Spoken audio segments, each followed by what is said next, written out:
Welcome back. Let's take a look at some business stories now.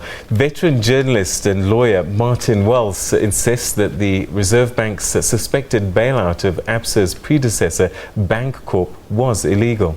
His remarks follow those of former Reserve Bank Governor Welz, who said nothing untoward had happened.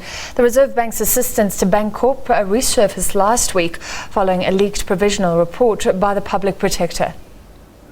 The alleged bailout assistance in the mid-80s to Absa's predecessor Bankorp is questionable for several reasons. There was limited safeguards to taxpayers, shareholders in Bankorp benefited, and the length of the assistance went on for more than a decade. Former Reserve Bank Governor Welz insists he did the right thing at the time to protect the banking system by extending assistance to Bankorp and then to Absa, which bought the troubled bank in 1992.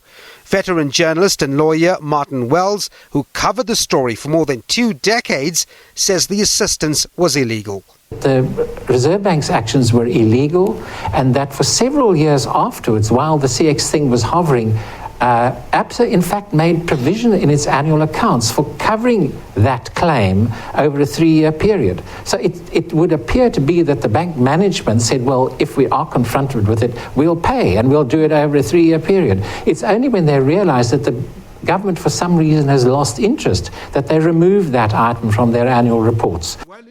His remarks came at the same time EFF leader Julius Malema also weighed in on the Absa saga. The EFF has faced criticism for not living up to pledges that it would occupy the banking giant's head office. Malema says the EFF's occupation will be calculative and not follow so-called Mickey Mouse initiatives. The day the EFF occupies Absa, it will be news not only in South Africa, in New York, Washington, and everywhere else in Africa and the world. The public protector's leaked report found that Absa was liable for the repayment of the 2.2 billion rand bailout. Devin Murrigan, SABC News, Johannesburg.